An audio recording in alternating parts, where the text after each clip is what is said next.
serta salam kepada junjungan kita, kepada sesama kita, pedoman kita, baginda kita Nabi besar Muhammad sallallahu alaihi wasallam, kepada keluarga besarnya, para murid-muridnya, para sahabat-sahabatnya, dan para pengikut-pengikutnya hingga hari kiamat.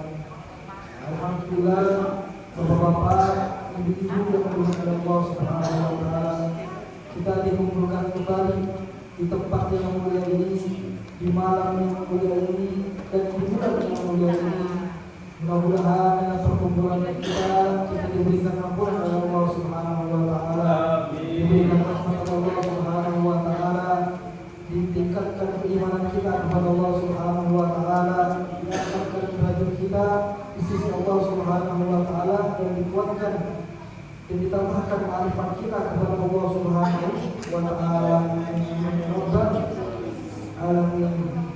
Bapak Ibu Allah Subhanahu wa taala, insyaallah kita akan lanjutkan kajian kita di pada malam hari ini untuk melanjutkan kajian Alkitab dalam Risalatul Jami'ah. Risalatul Jami'ah yang dikarang oleh Imam Al-Allamah Al-Habib Ahmad bin Zaid bin Al-Barashi. Nah, sebelumnya kita mulai kajian kita ini, kita bertawasul kepada beliau, semoga kita mendapatkan keberkahan dan cahaya dari Allah Subhanahu wa taala. Bismillahirrahmanirrahim. Muhammad sallallahu alaihi wasallam wa ala alihi wa sahbihi wa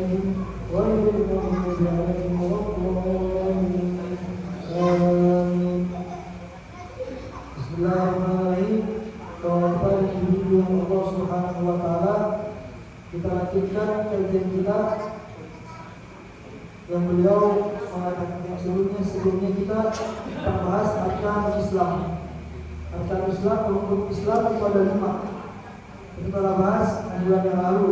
Yang pertama, syahadat an la ilaha illallah wa asyhadu anna Muhammad Rasulullah. Yang kedua, wa iqamus shalah, yaitu mendirikan, menegakkan salat.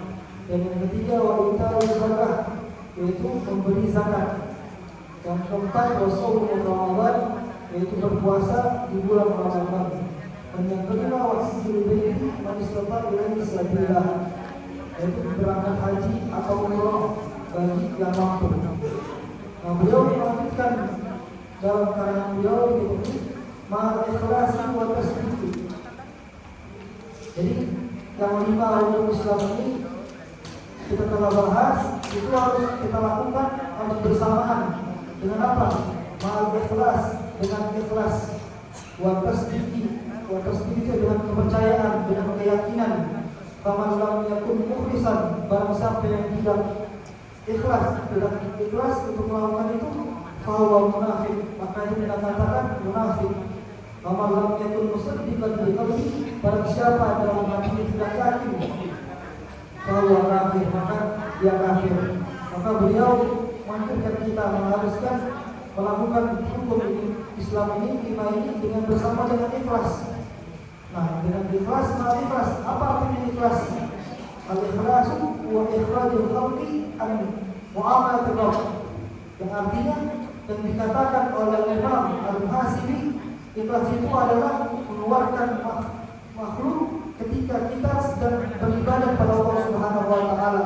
Kita mengalami ibadah, kita melakukan rukun Islam ini karena Allah Subhanahu wa taala, tanpa karena siapapun itu. Sampai dikatakan, ada juga mengatakan alla tutaliba ala amali. Yang makna ikhlas itu apa? Ketika seseorang itu melakukan amal sesuatu itu tidak memandang siapapun itu, hanya Allah Subhanahu wa taala. Syahidun lillahi wa la mujazi siwa. Tidak mengharapkan dari amal itu kecuali ingin mau untuk mengharapkan ridha Allah Subhanahu wa taala, mengharapkan ridhonya Rasulullah sallallahu alaihi wasallam, dan cuma hanya ingin mengharapkan balasannya dari Allah Subhanahu wa taala. Nah, itu maknanya al-ikhlas. Itu juga dikatakan para ulama itu Al-Habib Ahmad bin Hasan Al-Attas mengatakan, para ulama itu mengatakan zaman dulu itu perbedaan zaman sekarang sama zaman dulu itu, mereka ketika melakukan amal itu meminta amal dulu, dia memperbanyak amal dulu, dia memperbanyak amal, kemudian meminta ikhlas kepada Allah Subhanahu wa taala. Beda pada zaman sekarang ini meminta ikhlas dulu baru amal. Jadi nggak akan termulai amal-amalnya, amal-amal kebaikannya, karena pertanyaan ikhlasnya nggak ada ikhlasnya. Jadi gimana? Makanya lebih baik itu memperbanyak amal dulu. Jadi kita memperbanyak amal, memperbanyak zikir, kita gunakan itu, dan kemudian kita minta kepada Allah Subhanahu wa taala untuk mendapatkan keikhlasan dari Allah Subhanahu wa taala. Ya Allah, berikanlah aku ikhlas dengan perbuatan aku ini, dengan amal aku ini, ya Allah. Itu jadi memperbaiki amal dulu, kemudian meminta Allah kepada Allah Subhanahu wa taala ikhlas. Dan juga dikatakan Al-Imam Fuaid bin Iyad, beliau mengatakan tarkul amal di ajli nas ariya. Tarkul amal di ajli nas ariya, yang meninggalkan sesuatu kegiatan atau pekerjaan karena manusia, itu maka dinamakan dia adalah orang yang riya. Jadi setiap sesuatu ingin mengamalkan sesuatu tapi dia meninggalkannya karena gak enak sama orang atau gak enak karena siapapun, nah itu dinamakan riya, kata beliau. Dan juga wa amila min ajli nas asyirik. Jadi jika seseorang itu mengerjakan sesuatu karena manusia, nah jadi karena seseorang, karena ingin dipuji, karena ingin dibilang dari orang-orang, itu apa? Dikatakan beliau itu orang yang syirik, maka dia telah syirik kepada Allah Subhanahu wa taala. Nah, apa itu makna syirik? Syirik itu dia karena Allah ini tidak mengamal beribadah kepada Allah Subhanahu wa taala karena seseorang, bukan karena Allah Subhanahu wa taala, terus karena Allah Subhanahu wa taala. Maka beliau mengatakan, terus apa makna ikhlas itu? Kata beliau, wal ikhlas ay Allah ta'ala minhuma. Dan beliau mengatakan ikhlas itu yang Allah berikan kepada seseorang itu, Allah selamatkan dia dari dua ini, itu dari riya sama dari syirik. Jadi dijauhi dari perbuatan karena orang, bukan, dan juga perbuatan bukan karena Allah Subhanahu wa taala. Maka sampai dikatakan kalau kita beramal itu ada tiga yang selalu mengintai kita. Ada selalu tiga amal yang selalu mengintai. Yang pertama apa? Yang pertama adalah malaikat. Jadi setiap kita mengamal sesuatu, kita perbuatan sesuatu, itu ada malaikat yang selalu catat kita. Jadi setiap kita melakukan sesuatu pasti langsung catat sama malaikat. Itu yang pertama, malaikat. Jadi kapan menemukan amal kita itu langsung malaikat langsung catat. Jadi itu yang pertama. Yang kedua adalah Allah, itu setan, musuh kita. Nah, jadi setiap kita beramal sesuatu, pasti setan itu langsung ingin merusak amal itu, langsung digodain. Ketika kita sholat ingin beribadah kepada Allah Subhanahu wa taala, pasti di dalam sholat pasti ada pikiran yang lain, tidak khusyuk.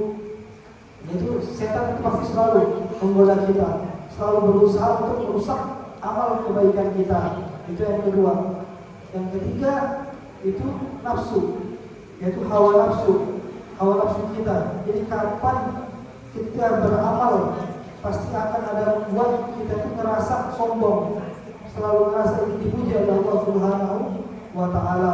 Jadi ada sebagian orang yang beramal itu lepas dari 3 ini. Itu karena apa? Kenapa dia bisa lepas dari 3 ini? Karena dia selalu mengamalkan sesuatu karena Allah Subhanahu wa Ta'ala. Karena itu kepada Allah Subhanahu wa Ta'ala, mengharapkan ridhonya Allah Subhanahu wa Ta'ala dan mengharapkan balasannya hanya dari Allah Subhanahu wa Ta'ala. Nah itu makalahnya ikhlas. Dan juga ada sampai Allah Subhanahu wa Ta'ala berfirman, "Faman kana yarju liqa'a rabbih falyamal 'amalan shalihan wa la yusyrik bi rabbih ahada." Maka beramallah kebaikan itu karena Allah Subhanahu wa Ta'ala. Maka kita biasakan amal kita perbuatan karena Allah Subhanahu wa Ta'ala, karena ikhlas itu adalah rumusnya amal.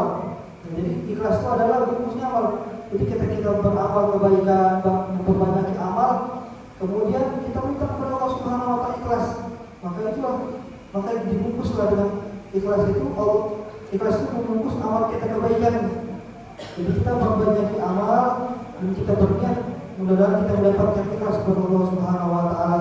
Maka beliau menganjurkan kita, mengharuskan kita melakukan syahadat, kita sholat, kita berpuasa, kita memberi zakat, kita harus bersamaan dengan ikhlas. Itu karena Allah Subhanahu wa Ta'ala. Dan yang kedua, wa tasdiq. Apa artinya tasdiq? Wal qabul wal isyrak. Ini menerima, penerimaan dan isyrak, yaitu melapangkan dada kita, jadi meyakinkan, mempercayai bahwa itu udah dari Allah Subhanahu wa Ta'ala. Syahadat dan sholat itu perintah dari Allah Subhanahu wa Ta'ala. Itu wajib untuk meyakini. Gimana kita bisa yakin? Nah itu perlu ilmu. Maka kita perlu belajar. Maka kita diwajibkan untuk belajar, sebagaimana sabda Rasulullah SAW, "Talabul ilmi fardhatun 'ala kulli muslim." Jadi wajib sebagai orang yang muslim untuk belajar ilmu. Nah, supaya kita bisa yakin, mempunyai keyakinan, mempunyai kepercayaan yang tinggi, maka itu kita harus belajar supaya tahu. Nah, ini kata beliau, ini harus dua bersamaan. Jadi kita ketika melaksanakan sholat, kita melaksanakan berpuasa, kita melaksanakan zakat, itu kita harus bersamaan dengan ikhlas wa tasdiq, dengan ikhlas karena Allah Subhanahu wa Ta'ala dan percaya bahwa itu adalah dari perintah oleh Allah Subhanahu wa Ta'ala. Nah, maka beliau menulis di sini, "Faman lam yakun mukhlishan," barang siapa yang tidak ikhlas karena Allah Subhanahu wa Ta'ala, fahuwa munafik, maka dikatakan dia sebagai orang yang munafik. Kalau munafik walladzi yuzhiru Islam wa yudhhiru kufur. Apa itu orang yang munafik? Apa makna orang munafik? Munafik itu yang seseorang itu yang yuzhiru, dia menampakkan keislamannya itu dengan amal-amal kebaikan. Dia menampakkan wa yudhhiru kufur, dan dia menyembunyikan amal-amal yang keburukan. Jadi dia memperbedakan di antara dua ini. Jadi ketika di depan manusia dia menyampaikan kebaikan dia, tapi ketika dia sendiri maka dia bermaksiat kepada Allah Subhanahu wa Ta'ala, melanggar perintah-perintah Allah Subhanahu wa Ta'ala. Ini dinamakan orang yang munafik.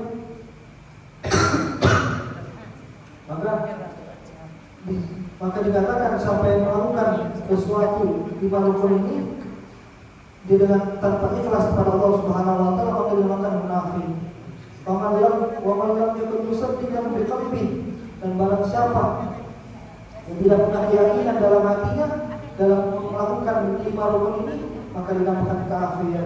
Apa itu makna kafir? Walladzi lam yusaddiq bi lisan Nabi Muhammad sallallahu alaihi wasallam kullu au ba'dha. Yang dikatakan disebutkan ini kafir itu yang tidak mempercayai risalah itu, perintah-perintah Nabi Sallallahu Alaihi Wasallam, maupun itu semuanya atau sebagiannya. Dan juga dikatakan kafir itu yang tidak beriman kepada Allah dan Rasulnya. Dan kafir itu ada berbagai macam. Ada yang berkafir itu yang benar-benar tidak beriman kepada Allah dan Rasulnya. Ada kafir harbi. Kafir artinya apa? Orang kafir yang memerangi. Jadi kayak dia Rasulullah Sallallahu Alaihi Wasallam berperang. Jadi Nabi Sallallahu Alaihi Wasallam berperang kepada orang kafir, orang-orang musyrik. Itu adalah kafir harbi yang berperangan. Ada juga kafir al-dhimmi. Kafir al-dhimmi itu orang kafir yang tidak beriman kepada Allah Subhanahu wa taala, akan tetapi dia minta perlindungan kepada raja. Di zaman dulu ada perlindungan raja, minta perlindungan kepada raja supaya aman, supaya tidak diganggu. Yaitu kafir dhimmi.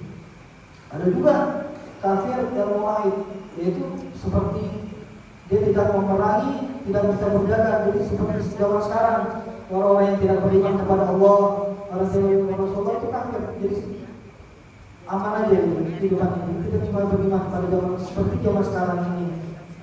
Nah, itu kafir. Nah, jadi beliau mengharuskan kita itu untuk melakukan rukun Islam ini, untuk berikhlas kepada Allah Subhanahu wa taala, untuk mencari keinginan Allah Subhanahu wa taala. Dan ini mungkin sampai sini aja kita kajiannya, dan insyaallah kita akan lanjutkan lagi di bulan lain, karena kita akan bahas fadilah dan manfaatnya di bulan Rajab. Karena kita sekarang di bulan Rajab. Di bulan Rajab itu bulan yang mulia. Apa itu bulan Rajab? Bulan Rajab itu dinamakan bulan Rajab karena diambil dari Yurajab. Apa makna Yurajab? Itu yu'azzam. Jadi yang dimuliakan, diagungin oleh Allah Subhanahu wa taala. Maka bulan Rajab itu bulan yang mulia, bulan yang agung. Karena bulan ini yang dimuliakan oleh Allah Subhanahu wa taala. Bulan yang dimuliakan oleh Yang Maha Mulia. Bulan yang dimuliakan, yang diagungkan oleh Yang Maha Agung. Maka bulan ini mulia. Maka sesuatu yang dimuliakan oleh Yang Maha Agung maka akan agung.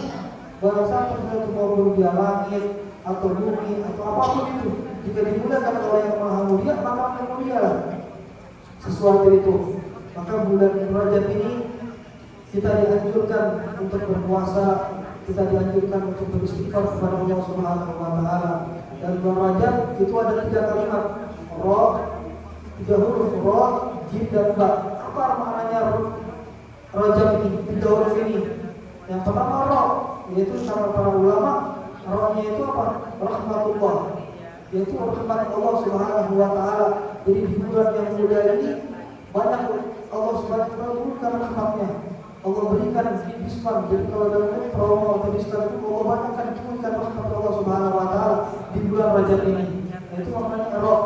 Dan Jim itu maknanya apa? Yaitu jumroh. Itu maknanya itu dosa atau perbuatan yang dibuat dikari oleh Allah Subhanahu wa taala. Nah, jadi maknanya Allah akan ampuni dosa-dosanya itu. Itu maknanya Jim. Dan Ba yaitu birrullah, itu kebaikan Allah Subhanahu wa taala. Maka di bulan yang mulia ini, bulan Rajab ini, kita dianjurkan untuk berpuasa, dianjurkan untuk beristighfar kepada Allah Subhanahu wa taala, karena di bulan Rajab ini termasuk bulan yang haram. Sebagaimana firman Allah Subhanahu wa taala, "Inna minal ashhuri arba'atan minha arba'atun hurum." Jadi ada 4. Jadi ada 4 yang bulan yang dinamakan haram, yaitu bulan yang dimuliakan atau diharamkan untuk berperang dan lain-lainnya. Nah, itu termasuk bulan Rajab. Maka bulan ini bulan yang mulia, bulan yang dianjurkan untuk berpuasa. Sebagaimana Rasulullah SAW mengajarkan kita berpuasa. Beliau mengatakan inna fil jannah naharu. Jadi bahwa sesungguhnya di surga itu ada sungai. Ada sungai yang namanya sungai itu Rajab. Yang nama sungai itu Rajab.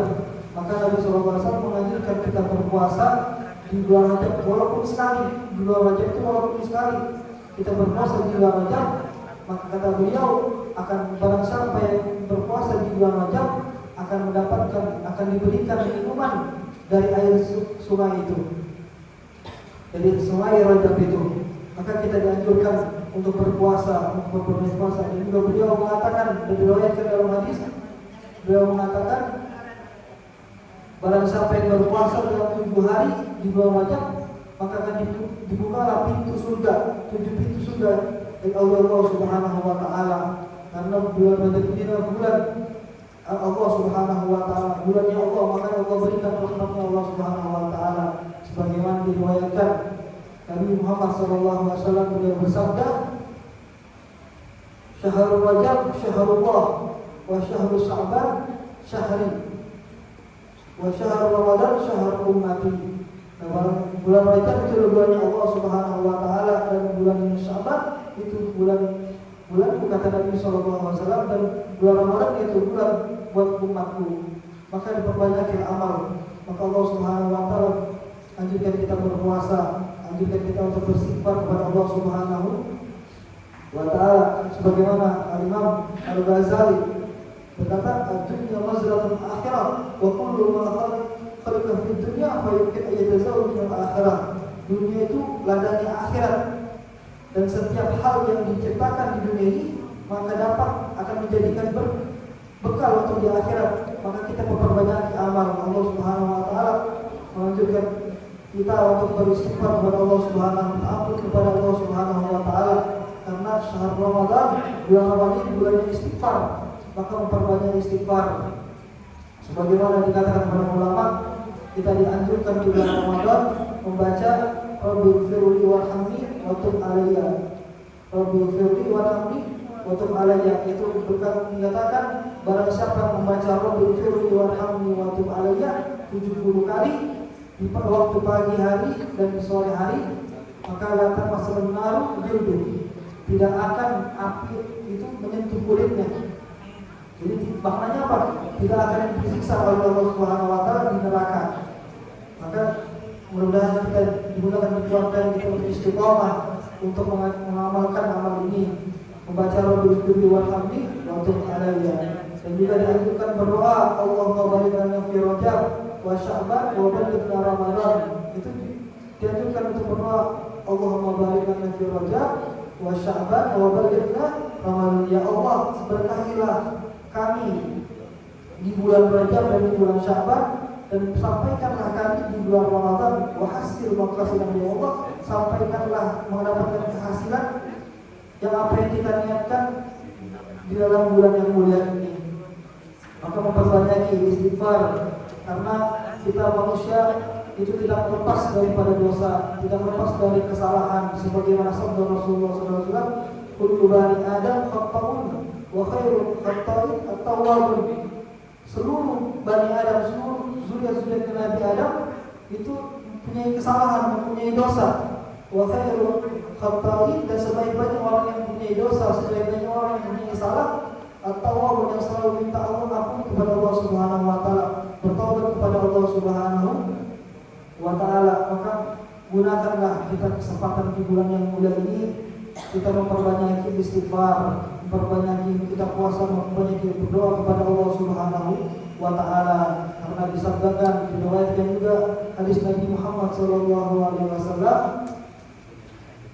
bahwasanya dikatakan syahrul Rajab itu syahrul Zarab, wa syahrul Sya'ban syahrul Saqi, wa syahrul Ramadan itu syahrul Hasadil Zarab. Jadi bulan Rajab itu bulan yang menanam. Dikatakan Nabi Muhammad SAW, bulannya menanam.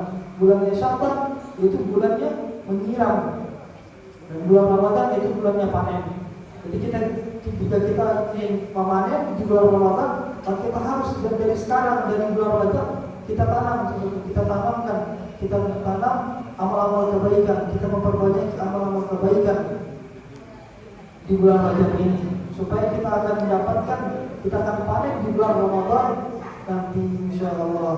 Maka disebutkan juga, dikatakan hadis qudsi, Allah Subhanahu wa taala mengatakan, ma'aqallu haya mayat mau bijannati biduni amal. Alangkah tidak tahu malu orang itu yang mempunyai ambisi, yang mempunyai harapan untuk mendapatkan surgaku, kata Allah Subhanahu wa taala, tetapi tidak beramal. Kaifa adu rahmati, kata Allah Subhanahu wa taala, bagaimana mungkin saya memberikan rahmatku, kasih sayangku terhadap seseorang itu, sedangkan dia tidak mempunyai amal kebaikan, tidak beramal kepada Allah Subhanahu wa taala. Maka kita dianjurkan untuk beristighfar, kita berzikir kepada Allah Subhanahu wa taala, supaya apa? Supaya kita dekat dalam diri kita ini kepada Allah Subhanahu wa taala, mendapatkan hubungan kita kepada Allah Subhanahu wa taala. Dan di bulan Rajab ini banyak banget peristiwa-peristiwa yang mulia, yang agung. Yang salah satunya itu di malam 27 Rajab. Di malam 27 Rajab itu adalah peristiwa yang paling Rasulullah SAW senang. Kenapa Rasulullah senang di malam 27 Rajab ini? Karena apa? Karena Rasulullah berjumpa kepada Allah Subhanahu wa taala, yaitu peristiwa Isra dan Mi'raj. Nah, apa itu peristiwa Isra dan Mi'raj? Mungkin banyak bapak-bapak ibu pasti tahu tentang peristiwa Isra dan Mi'raj. Nah, jadi ketika Rasulullah SAW bersabda, ketika itu di malam 27, baina ana fi Masjidil Haram wa ana baina naum wa yadhatan fa'atani Jibril bil Buraq. Yang artinya kata Nabi sallallahu alaihi wasallam bersabda, ketika malam itu aku sedang di Masjidil Haram di Ismail, kata beliau. Ketika di Ismail itu di antara tidur dan yakzul, terlihat keadaan yang terjaga. Dan ketika malam itu malaikat Jibril datang kepada Nabi Muhammad SAW dengan membawa buraq. Dan ketika itu Nabi SAW berangkat ke Masjidil Aqsa.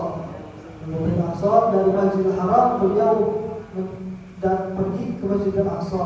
Dan ketika sebelum ke Masjidil Aqsa, beliau Nabi Muhammad SAW melewati kuburan Nabi Musa. Nah, ketika melewati kuburan Nabi Musa, beliau melihat Nabi Musa sedang sholat. Nah, maknanya apa? Bahwa para anbiya itu hidup dalam kuburannya. Jadi para nabi itu tetap sholat dalam kuburannya. Maka Nabi SAW melewati kuburan Nabi Musa, kemudian sampailah ke Masjid Al-Aqsa. Di Masjid Al-Aqsa beliau bertemu para anbiya, para nabi, para rasul-rasulnya, dan bertemu para kakeknya Nabi Adam, Nabi Ibrahim, dan para nabi-nabi yang lain. Dan juga bertemu Nabi Musa alaihissalam. Dan ketika itu beliau diperintahkan untuk sholat. Nah, yang baru jadi imam siapa? Apakah Nabi Adam, yaitu Nabi yang pertama, atau Nabi Ibrahim, atau Nabi Musa, atau Nabi Isa? Akan tetapi yang disuruh jadi imam itu Nabi Muhammad Sallallahu Alaihi Wasallam. Kenapa beliau disuruh? Padahal apakah karena beliau masih hidup? Padahal Nabi Isa juga masih hidup, Nabi Idris juga masih hidup, Nabi Khidir juga masih hidup. Tetapi Nabi Muhammad SAW yaitu Nabi yang paling afdal, paling yang mulia, maka disuruh jadi imam. Dan kemudian Mi'raj, yaitu Mi'raj naik ke langit. Ketika Nabi Muhammad SAW bersama malaikat Jibril naik ke langit pertama, berjumpa para nabi. Naik kedua juga berjumpa para nabi. Naik ketiga, naik kelima, keempat, keenam, sampai ketujuh berjumpa Nabi Ibrahim. Jadi ke langit itu berjumpa Nabi Ibrahim. Kemudian sampai ke Sidratul Muntaha, para malaikat Jibril berkata, "Idza taqaddam tarakta, wa idza taqaddamtu taraktu." Kata malaikat Jibril, "Ya Rasulullah, jika aku maju ke atas ini, maka tubuhmu akan hancur." Tidak mampu malaikat Jibril.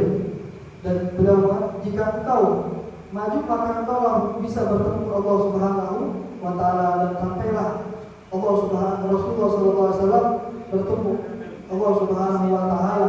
Bukan Rasulullah SAW ingin bertemu Allah Subhanahu wa taala, tetapi Allah langsung mengundang Nabi Muhammad SAW.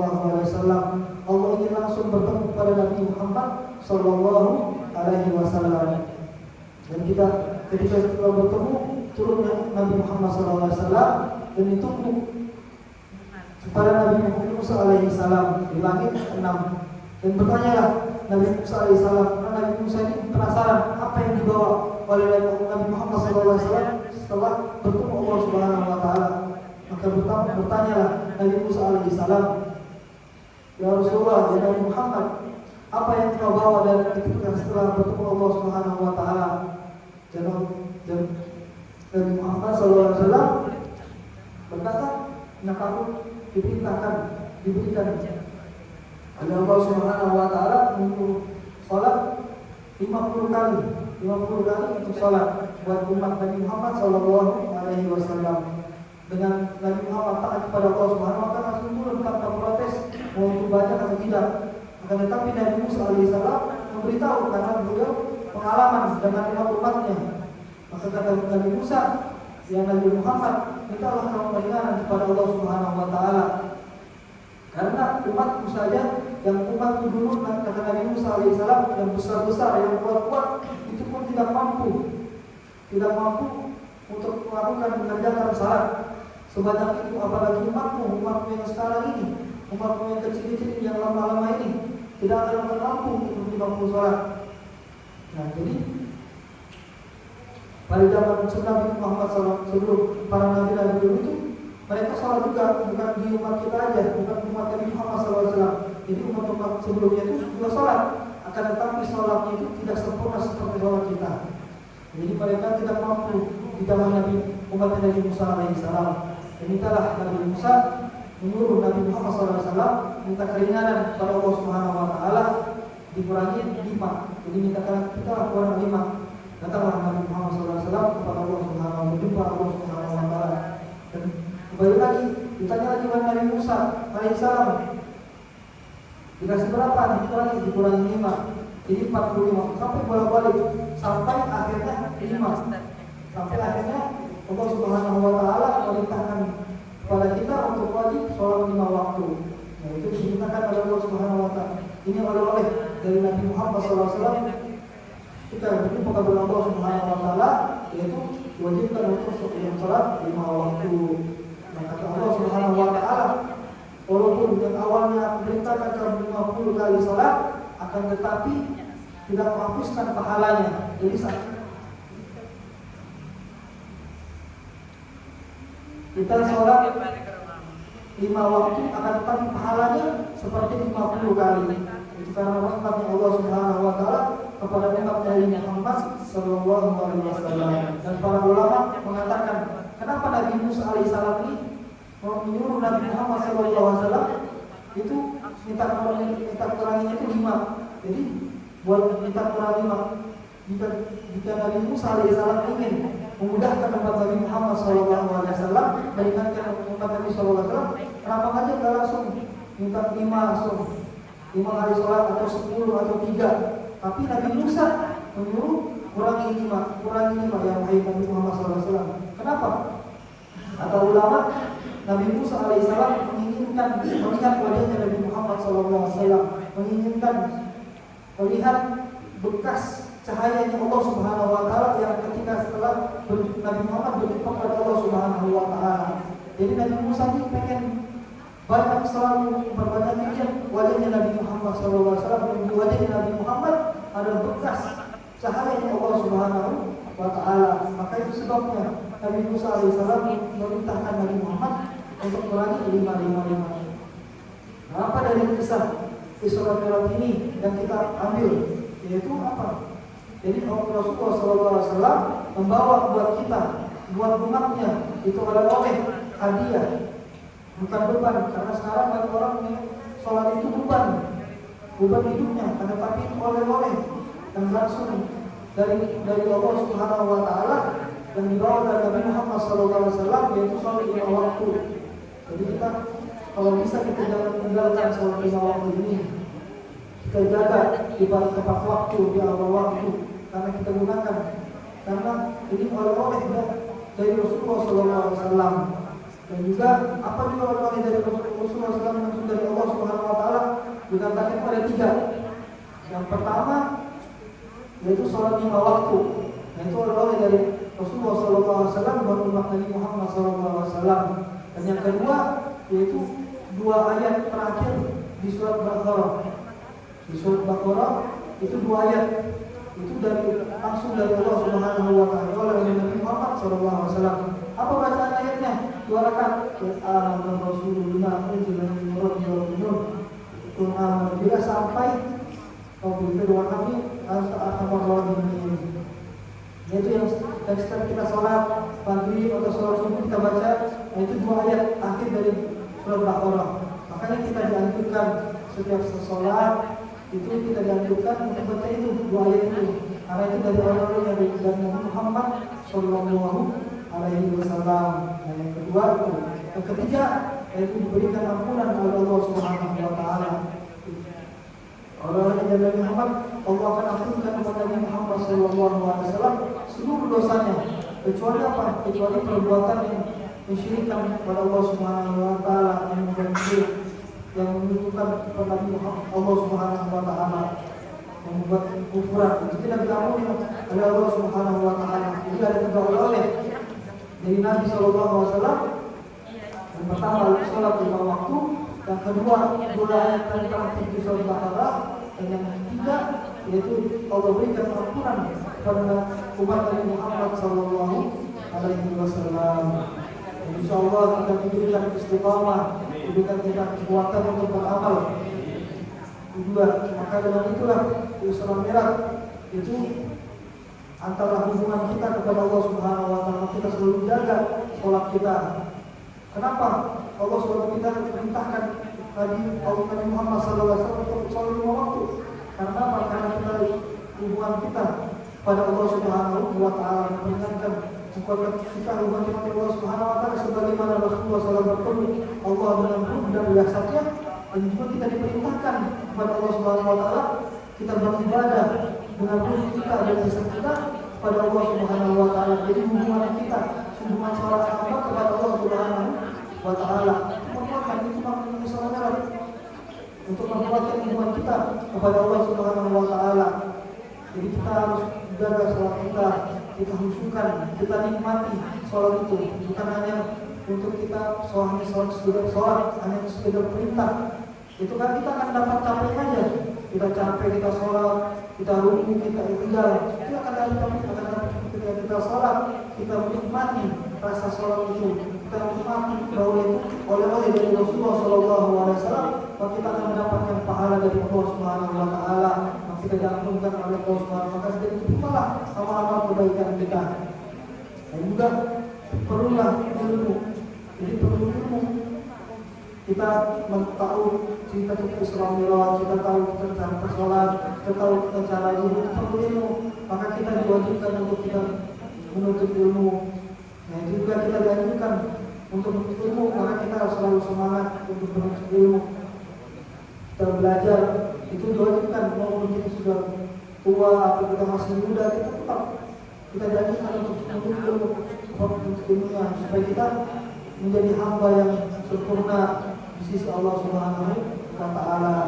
Amin ya rabbal alamin. Mudah-mudahan kita diberikan istiqamah, diberikan kita kekuatan, kita berikan kita kekuatan keimanan, diberikan keimanan kita, ditambahkan kita diberikan kita hamd kepada Allah Subhanahu Wa Taala, dan diberikan kita keistiqomahan untuk selalu mengamalkan kebaikan.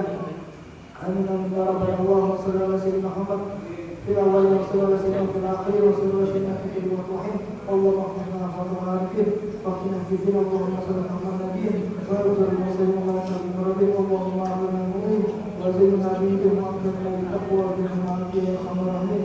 اللهم يا محول حسن وحاج يا الله يا كريم يا ودود يا جلال واكرم يا الله يا مجد ابن حاجتنا برحمتك يا ارحم الراحمين. ربنا تقبل منا انك انت السميع العليم وتب علينا انك انت التواب الرحيم. وصلى الله على سيدنا محمد وسلم. سبحان ربك رب العزة عما يصفون والسلام الحمد لله رب العالمين. والسلام عليكم ورحمة الله تعالى وبركاته.